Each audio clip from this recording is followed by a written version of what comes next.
Topic alert. We talked about this at the very end of our segment with Mr. Robin Washa, but if you have missed it today, there was a drip drab of reporting that came out, first about the Big 12 and then about another conference as well. But it was, so I know you had a busy morning, so I don't know how much you followed along or if you just kind of caught up in one fell swoop. But the first bit of reporting came out from Dennis Dodd of CBS Sports. And that was that the Big 12 was considering private equity investment of up to $1 billion for as much as 20% of the conference from a Luxembourg-based firm. So that was the first thing that came out. So people were like, wow, that's weird, and college sports suck now. The next bit of reporting that came out was about a naming partnership potentially happening with somebody. And this came out first from Ross Dellinger, the Big 12, and he's of Yahoo. Big 12 exploring naming rights deal for a conference that's worth hundreds of millions of dollars.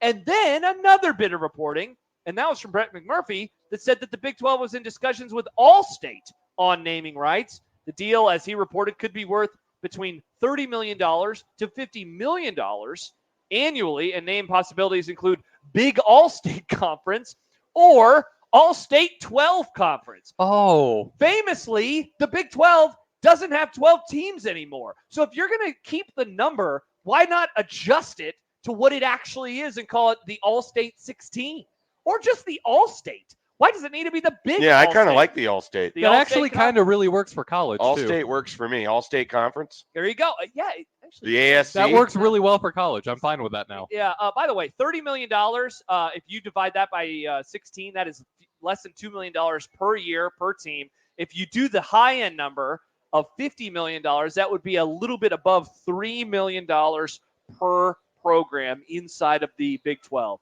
So those were the three big stories. Conference USA, by the way, as I pull up that story, they have also been exploring, according to Dellinger, a multi-million-dollar naming right. One of the companies under consideration is Globe Life. So their conference could be called Globe Life Conference USA or the Globe Life Conference.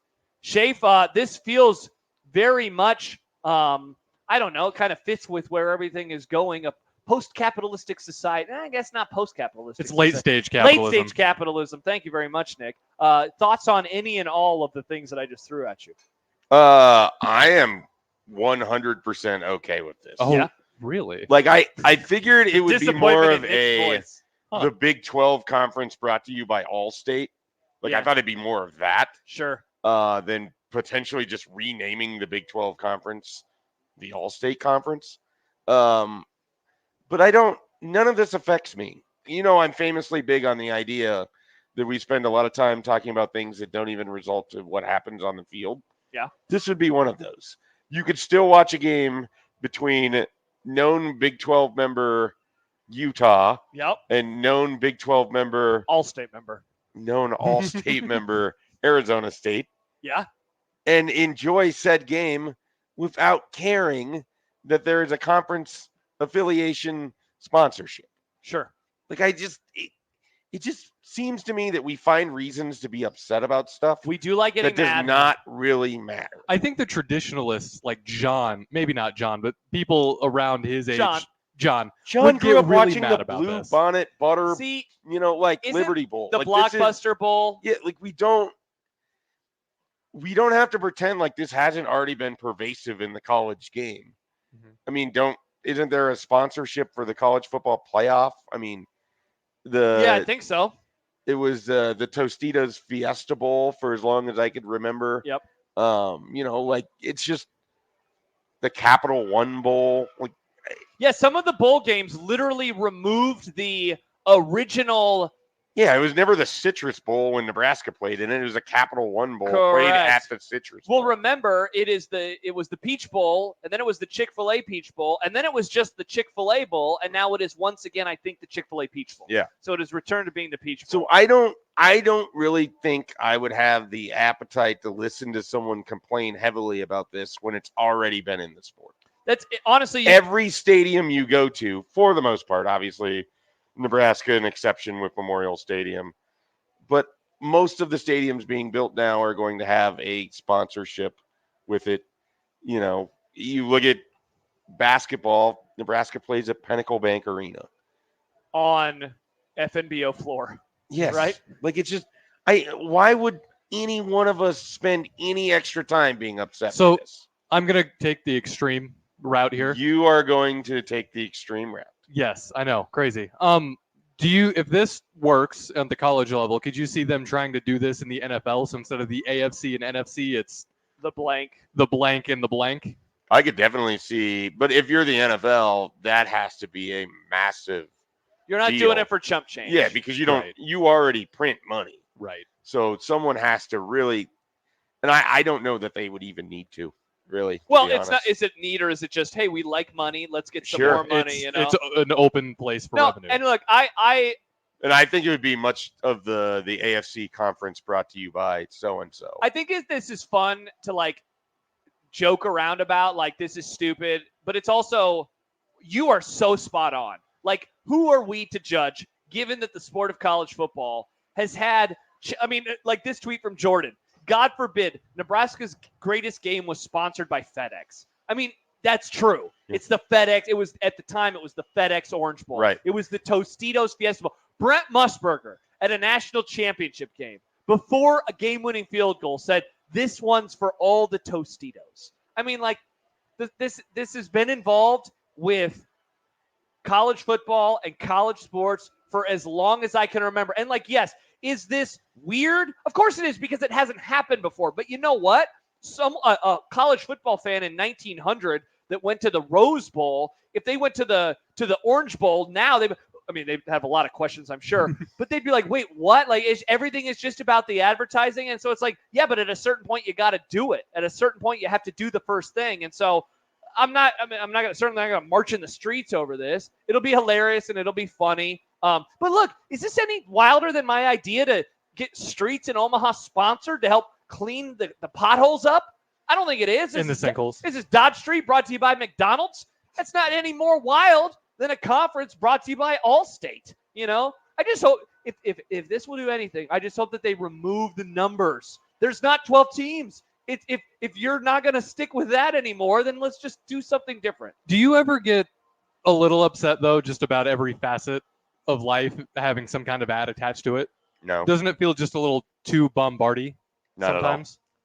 No, I mean, Nick, I would feel very hypocritical given where my job is. Oh, for sure. I mean, That's exactly what I was going to say. All three of us work in an industry where advertising is paramount to what we do. Yeah, no, and I get that. I'm just saying in general, you know, like opening up just an app on your phone and there's an ad everywhere. Like it's just ads. I feel That's like all. it's a part of life, you know. Yeah. It's funny because you used to have streaming with no ads, and now they have been reintroduced back in. And So then you can pay for the no ads. Initially, I was like, "This is awful," blah blah. And now I've just gotten used to it. Now I watch stuff where there's the advertising with it, and it's like, "Oh, well, look, there's a countdown in the corner. I'm gonna go use the bathroom. Yeah. I'll go refill my drink. All right, I'm back, and the show's starting." So Mhm. I just think we are so bombarded by it that it's become very easy for it to be, Ignorable. yeah. Yeah. It's Chance- just part of life. Chance You writes can't in, drive anywhere without billboards. Yeah. You can't, you can't listen to Well, heck, anything without advertising. Nick, Google a picture of like Fenway Park, like 1935, and Mhm. look at what the stadium looked like back then in terms of all of the ads. It's actually pretty different compared to today. There were more of them, like on the Green Monster, for example. Chance writes in on the YouTube page, the two divisions, home and auto. That's pretty good. That's pretty good. I like it. Travis asks, could we get the Bojangles SEC? And I mean, that is the question of like, if the Big Ten were to do this, if the SEC were to do this, who are the obvious ones? I would not have guessed that Allstate would have been the one with Big 12, but No. Allstate, they heavily advertise with college football and college sports in I general. would have so it figured makes Phillips sense. 66, Michelin, all of the ones that you just grew up with. For me, I always think of Big 12 or Uh-huh. Big 8 basketball. Uh, All of those. Wade says, shut it. Having to pay money and still getting ads pisses me the F off, Mike.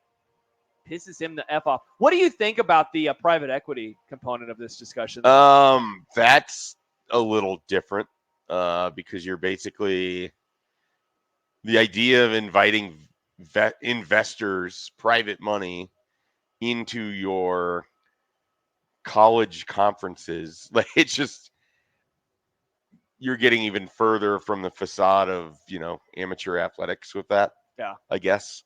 So that one would stand out to me in a different way. I'm just always worried about that type of stuff because when I hear those things, I always think of like putting money into it, grinding it down to the nub, and Yeah, then oh like yeah. getting Well, out, right? I just think of what's happened to the media industry Sure. largely in general. Yeah. So And so like that's the part that concerns me, not so much naming a conference after a restaurant. That's the stuff that would have me a little bit worried. I would love to know what owning 20% of the Big 12 would get you. Otson asked that question earlier with Happer. He said, so like say I buy this and I go in for 5 years and then I want to sell. Like what am I selling at that point in time? And who am I selling it to? Right. What does that even look like? How am I getting a return on my investment in that regard? Or what happens when you just decide you want to sell the entirety of your conference to a private equity firm in Luxembourg? Yeah, exactly. And then a private equity firm in Luxembourg owns That's Sweden? an American collegiate athletic conference. Yeah. Not great. What does that mean for Arizona State? Like, it's just a weird, Mike Stibbs on the YouTube says, I got you, Nick. I'm annoyed by it, and it's also a part of life. Both can be true, but nothing matters, remember. That's fair. Nothing matters. And it's not, I think there's some nuance. Like, I know with my job and where we work, like, I get that, but I also am afraid of a world where if I get a glass of water from my fridge, then I'm going to get ads like that plays at gas pumps just on my fridge screen or something. I mean, honestly, that's the type of stuff that they would write in those dystopian novels. So exactly. Maybe you'll fill up water in your fridge and it will be brought to you by Pennzoil. In my defense, I did grow up reading a bunch of dystopian YA novels. That was kind of my time. Shape, you into the dystopian YA novels? No, not really. I mean, I guess I read The Hunger Games when I was 22. Same. What about Never done The Divergent or whatever. What about the those types of novels, but not for young adults? You ever like 1984, Brave New World? I am not a big post-apocalyptic person. Like, it's not a genre that I'm as interested in as I know that you are. Very I thought 1984 was awesome. Yeah. No, that's not really post-apocalyptic. No, it's more dystopian. It's like a Yeah. cyberpunk type of future too. I liked that. I like Brave New World a lot. I didn't really like The Road. It doesn't have to qualify as That post-apocalyptic. that is definitely post-apocalyptic. So I don't know why I'm less interested in what happens when society breaks down than what happens while society is functioning. Oh, I'm more interested in that, Interesting. I suppose. I liked Station 11 a lot too. The show was really good as well. Yeah, the show that I famously won't watch the second season. No, that's The Leftovers. Yeah, that's not.